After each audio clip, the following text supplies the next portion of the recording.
This is Joe, Michelle, Melissa, and Shannon with More Than a Sniff, where we talk about everything dog. from training to nutrition, from behavior modification to grooming, from vet visits to dog parks. From getting to know us to having guests.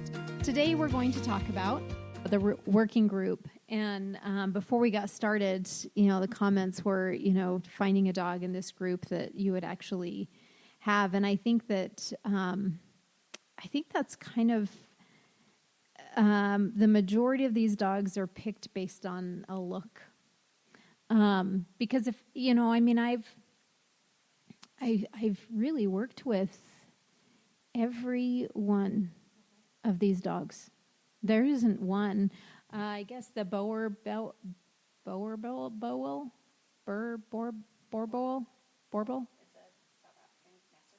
I haven't. Everything else I have had at one point in my dog training career to work with. And I think that there's a handful that I would actually have.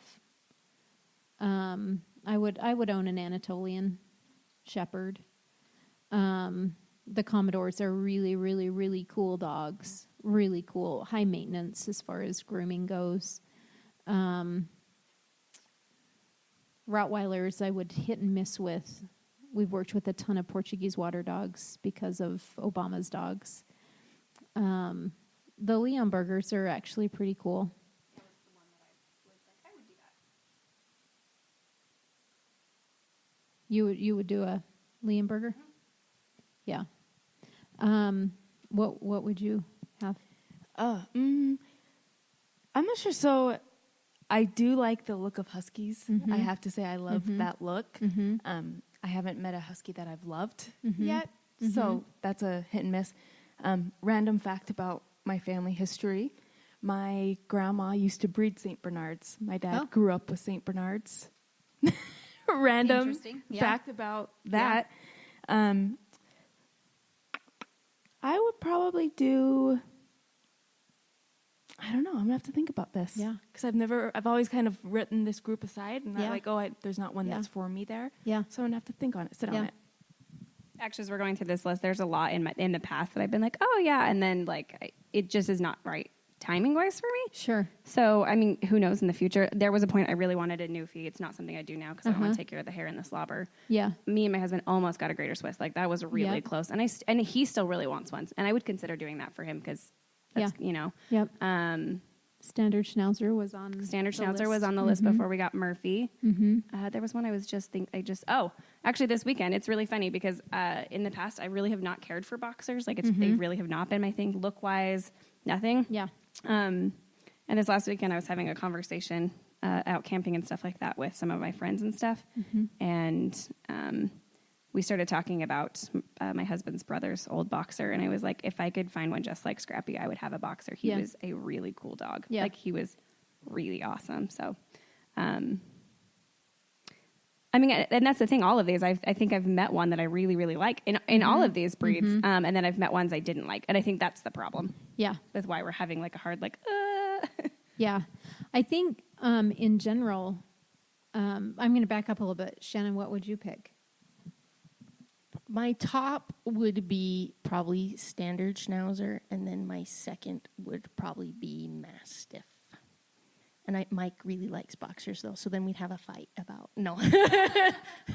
They have a goofiness about them. Boxers have a goofiness about them, which can make them be fun.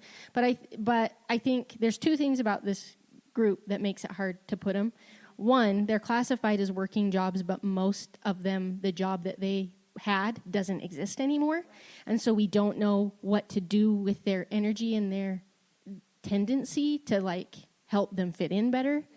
And I don't remember what my other thing was. They're big, and so if you don't know what to do with them, then it can become a really big problem really quickly. Yeah. So it's really 90% about choosing the right dog from the litter to go to the right home to make it be successful. And that's, I think, the main reason why it's so hard, because a lot of people just go get a dog and they don't think about the part of that placing. Yeah, I agree. I mean, it's definitely, I think that you can really categorize all these dogs if you, as big, lazy, dopey dogs. And they're not at all. Right. I think, just the size in and of itself, as they get older, they become really calm and mellow. But they're a lot of dog. I think this would be the group, like Melissa, you're saying, like it's just a group that you put aside. It really is in my mind when people are asking, what dog would you, pick out for me? This is not the group that I have ever gone to, ever. Maybe the Portuguese water dog. I've gone to a little bit. I think the Burner's really easy to go to because there's Yeah. a lot in Utah. Right. So it's just an easy, you think of it Yeah. more than. Yep. Yeah.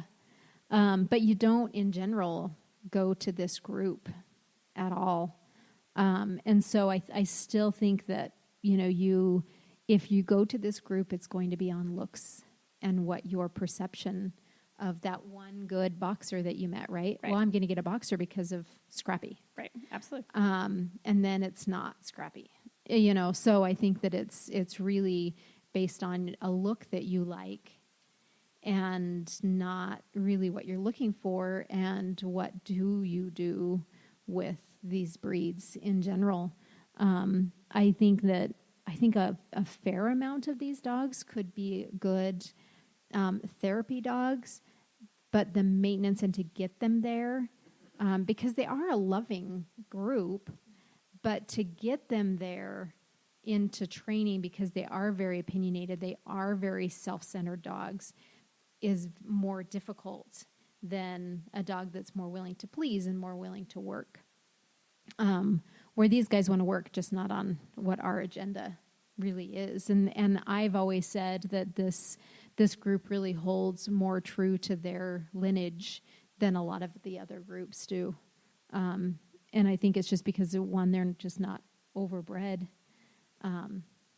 because it's not a group that we go to. Which I'm sure is why they generally just call them the working group, because Yeah. they do have a job. But even if it's not something we do anymore, because a lot of the non-sporting dogs had a job at one point. Yeah. And, Right. and it's still there, but it's just, they're so overbred and it's out of them at this point that it's not like Right. these dogs.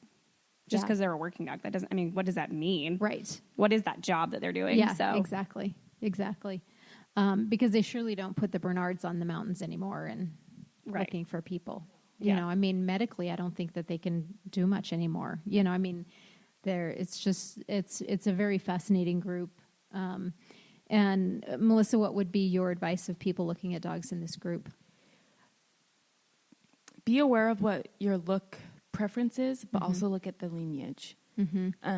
So now that I'm remembering, I have a client right now looking for a dog, and she kind of wanted to focus on this group, and she wanted a Greater Swiss, and she's like, I like the look. Like, okay, do you know about the personality? Oh, no. And the requirements that she wanted, I was like, that's not the one for you. Like, well, let's look at this one. And kind of putting aside the bias, but also think about what they were bred for. Yeah. And try as much as you can to replicate it in any way. So, for example, my friend and client, Amanda, she has a Malamute, and we're training her to pull a cart. And she goes and on their walks, she pulls a cart. And she's just happy, and she's more tired after the walk. And Right. she pulls her on her longboard. She'll just hook her up and say, Yeah. let's go. And she'll just do laps around Liberty Park. Yeah. And stuff like that, that if they're a pulling dog, teach them to pull something. Sure. Your laundry basket, anything. Yeah. A lot of these dogs were watchers. They were bred to watch and look. Have your dog watch for if the school bus in the neighborhood, and they have to go ring a bell every time they see the school Sure, bus. Some kind of creative thing. Yeah.